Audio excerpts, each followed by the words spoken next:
ഇവിടെ ഇതിനെ രാഷ്ട്രീയ വിഷയമാക്കാനൊന്നും UDF ശ്രമിച്ചിട്ടില്ല. അതിൻ്റെ ആവശ്യവും ഞങ്ങൾക്കില്ല. കാരണം ഞങ്ങൾ എന്ത് വന്നാലും ജയിക്കും. പക്ഷേ ഗോവിന്ദൻ മാഷും അവസാനം വനം മന്ത്രിയും ഇത് UDFൻ്റെ ഗൂഢാലോചനയാണെന്ന്. ഇത് ഏറ്റവും വനം മന്ത്രിയുടെ സ്റ്റേറ്റ്മെൻറ്റ് ഏറ്റവും തരം താണ സ്റ്റേറ്റ്മെൻറ്റായിട്ട്. കാരണം കേരളത്തിൻ്റെ ചരിത്രത്തിൽ ഇത്രയും ഉത്തരവാദിത്തം ഇല്ലാത്തൊരു വനമന്ത്രി ഉണ്ടായിട്ട്. ഞാൻ ഇന്നലെ ചാനലിലാണ് ഈ വാർത്ത കണ്ടത്. കാലത്തുനിന്ന് പത്രങ്ങളൊന്നും ഇല്ലാത്തതുകൊണ്ട് മറ്റ് ഡീറ്റെയിൽസ് അറിഞ്ഞില്ല. എന്നാലും അറിഞ്ഞിടത്തോളം ഒരു വ്യക്തി പന്നിയെ പിടിക്കാൻ വേണ്ടി പന്നിയുടെ ശല്യം ഒഴിവാക്കാൻ വേണ്ടി ഇലക്ട്രിക് ഫെൻസിങ് വെച്ച് വന്നു. അതിൻ്റെ കണക്ഷൻ അനധികൃതമായിട്ട് എടുത്തതെന്നുമാണ് മനസ്സിലാക്കുന്നത്. മാത്രമല്ല ഒരു രീതിയിലുള്ള ബോർഡുകളോ കാര്യങ്ങളോ അവിടെ ഉണ്ടായിരുന്നില്ല. അവസാനം കുട്ടികൾ പോയിട്ട് അതിൽ തട്ടി ഒരു കുട്ടി മരണപ്പെട്ടു. ഈ സംഭവം വളരെ ഗൗരവമുള്ളതാണ്. കാരണം നിലമ്പൂര് മാത്രമല്ല, കേരളത്തിൻ്റെ പല മലയോര പ്രദേശങ്ങളിലും വന്യമൃഗങ്ങളും മനുഷ്യനുമായിട്ടുള്ള സംഘർഷവും വന്യമൃഗങ്ങൾ മനുഷ്യനെ കൊല്ലുന്ന ഒരവസ്ഥ കഴിഞ്ഞ കുറേ കാലങ്ങളായിട്ടുണ്ട്. ഇതിനെതിരായിട്ട് നടപടി സ്വീകരിക്കാൻ കേന്ദ്ര ഗവൺമെൻറ്റോ സംസ്ഥാന ഗവൺമെൻറ്റോ തയ്യാറാകുന്നില്ല. സംസ്ഥാന ഗവൺമെൻറ് എല്ലാം കേന്ദ്രത്തിൻ്റെ തലയിൽ കെട്ടിവയ്ക്കുന്നു. കേന്ദ്രമാണെങ്കിൽ നിയമത്തിൽ മാറ്റം വരുത്താൻ കഴിയില്ല എന്ന് പറയുന്നു. പക്ഷേ നിലമ്പൂർ ഇലക്ഷൻ പ്രഖ്യാപിച്ചപ്പോഴാണ് മുഖ്യമന്ത്രി ഒരു കത്ത് കേന്ദ്ര വനം മന്ത്രിക്ക് നൽകിയത്. പക്ഷേ മുഖ്യമന്ത്രി ഇത്തവണ ഡൽഹിയിൽ പോയിട്ട് പോലും കേന്ദ്ര വനം പരിസ്ഥിതി മന്ത്രിയെ കാണാനോ ഈ പ്രശ്നങ്ങൾ ശക്തമായിട്ട് അവതരിപ്പിക്കാനോ കഴിഞ്ഞിട്ടില്ല. അപ്പോൾ ഇതിൻ്റെ ഭാഗമായി തന്നെയാണ് ഞങ്ങൾ ഈ സംഭവത്തിനെയും കാണുന്നത്. കാരണം ഇത് ചില വ്യക്തികൾ നടത്തുന്ന ശ്രമങ്ങളുടെ ഫലമായി ഒരു മനുഷ്യ ജീവൻ, ഒരു കുട്ടിയുടെ ജീവനാണ് നഷ്ടപ്പെട്ടത്. ഇതിൽ ഗവൺമെൻറ് ശക്തമായിട്ടുള്ള നടപടി സ്വീകരിക്കണമെന്നാണ് ഞങ്ങൾ പറഞ്ഞത്. ഇപ്പോൾ ഇവിടെ ഇതിനെ രാഷ്ട്രീയ വിഷയമാക്കാനൊന്നും UDF ശ്രമിച്ചിട്ടില്ല. അതിൻ്റെ ആവശ്യവും ഞങ്ങൾക്കില്ല. കാരണം ഞങ്ങൾ എന്ത് വന്നാലും ജയിക്കും. പക്ഷേ ഗോവിന്ദൻ മാഷും അവസാനം വനം മന്ത്രിയും ഇത് UDFൻ്റെ ഗൂഢാലോചനയാണെന്ന്. ഇത് ഏറ്റവും വനം മന്ത്രിയുടെ സ്റ്റേറ്റ്മെൻറ്റ് ഏറ്റവും തരം താണ സ്റ്റേറ്റ്മെൻറ്റായിട്ട്. കാരണം കേരളത്തിൻ്റെ ചരിത്രത്തിൽ ഇത്രയും ഉത്തരവാദിത്തം ഇല്ലാത്തൊരു വനമന്ത്രി ഉണ്ടായിട്ട്. ശശീന്ദ്രനൊക്കെ ഒരുപാട് രാഷ്ട്രീയ ബാക്ക്ഗ്രൗണ്ടുള്ള ആളാണ്.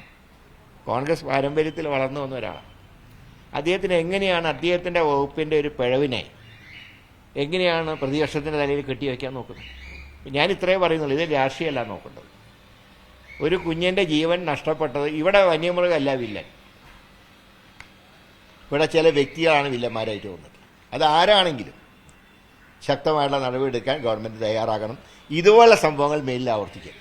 കാരണം വന്യജീവികളെ നമുക്ക് ജീവികളാണെന്ന് പറയാം. പക്ഷേ ഇതങ്ങനെയല്ലല്ലോ. ഇത് ഷോക്ക് കൊടുക്കുകയാണ്. അതും അനധികൃതമായി കണക്ഷൻ എടുത്തുകൊണ്ട്. ഇതെങ്ങനെയാണ് അംഗീകരിക്കാൻ കഴിയുക? അതുകൊണ്ട് ഗവൺമെൻറ് സ്ട്രെയിനായിട്ട് ആക്ഷൻ എടുക്കട്ടെ. കുറ്റം ചെയ്തവരാരാണെന്ന് ശിക്ഷിക്കപ്പെടണം. അതിൽ യാതൊരു ദക്ഷ്യം കാണിക്കരുത്.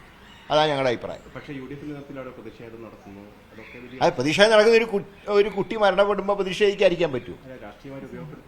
രാഷ്ട്രീയമായിട്ടല്ല ഉപയോഗപ്പെടുത്തി. ഇങ്ങനത്തെ സംഭവങ്ങൾ ആവർത്തിക്കാതിരിക്കാനാണ്. ഒരു കുഞ്ഞിൻ്റെ ജീവൻ നഷ്ടപ്പെടാൻ പാടില്ലായിരുന്നു. അപ്പോൾ ഇത്രയും ഒരാൾ തെറ്റ് ചെയ്യുമ്പോൾ ഇതെന്തുകൊണ്ട് കണ്ടുപിടിക്കാൻ കഴിഞ്ഞില്ല? ഇങ്ങനെയൊക്കെ ചെയ്യുമ്പോൾ പരസ്യം ഇതെന്നാണ് കണക്ഷൻ എടുത്തിട്ടുള്ള മെയിൻ ലൈനിൽ നിന്ന് കണക്ഷൻ എടുത്തു പെർമിഷൻ കൂടാതെ. അങ്ങനെ കണക്ഷൻ എടുക്കാൻ പാടില്ല. അപ്പോൾ ആ കാര്യങ്ങളെക്കുറിച്ചൊക്കെ പൊതുപ്രവർത്തകർ ഈ കാര്യങ്ങളൊക്കെ ഗവൺമെൻറ് ശ്രദ്ധയിൽപ്പെടുത്തണ്ടേ. അതാണ് UDF ചെയ്തത്. അല്ലാതെ ഞങ്ങൾക്ക് നിലമ്പൂർ ജയിക്കാൻ ഇങ്ങനത്തെ തറക്കളി ഞങ്ങൾ കളിക്കില്ല. അതിൻ്റെ ആവശ്യം ഞങ്ങൾക്കില്ല. അത് ഗവൺമെൻറ് കുറ്റമാണ്. അത് പറയാതിരിക്കാൻ നിർത്തിയില്ല. അതാ ഞങ്ങൾ പറഞ്ഞു. നിങ്ങൾ ഇത് തെറ്റ് ചെയ്ത് ആരാണെങ്കിലും ശിക്ഷിക്കപ്പെടണം. അതാണ് ഞങ്ങളുടെ നിലപാട്. അതിൽ ഒരു മാറ്റവുമില്ല.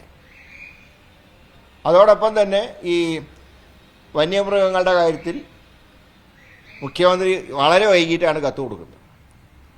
ഞങ്ങൾ പറയുന്ന ഒരു ഓൾ പാർട്ടി ഡെലിഗേഷനെ ഡൽഹിക്ക് അയച്ച് ഈ പ്രശ്നത്തിന് പരിഹാരം ഉണ്ടാക്കുക. ഇനി മനുഷ്യനെ വന്യമൃഗങ്ങൾക്ക് വിട്ടുകൊടുക്കാൻ കഴിയില്ല.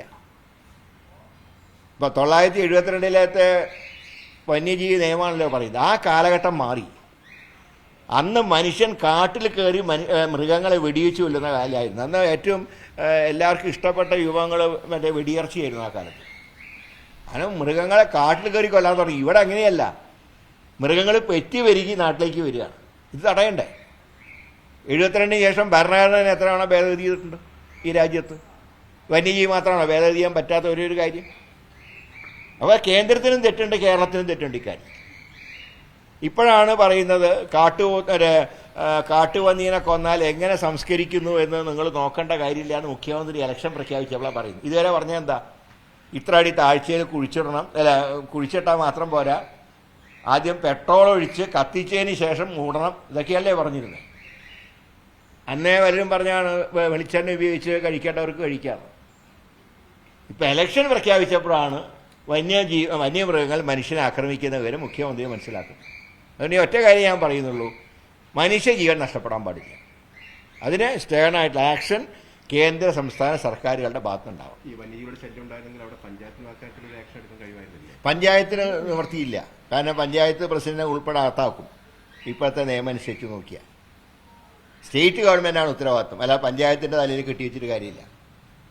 പഞ്ചായത്തുകൾക്ക് കാട്ടുപന്നീനെ വെടിവെക്കാം, അതവർ ചെയ്യുന്നുണ്ട്. പക്ഷേ ഇതിൻ്റെ മറ്റ് മൃഗങ്ങളുടെ കാര്യത്തിലൊന്നും പഞ്ചായത്തുകൾക്ക് ചെയ്യാൻ കഴിയില്ല.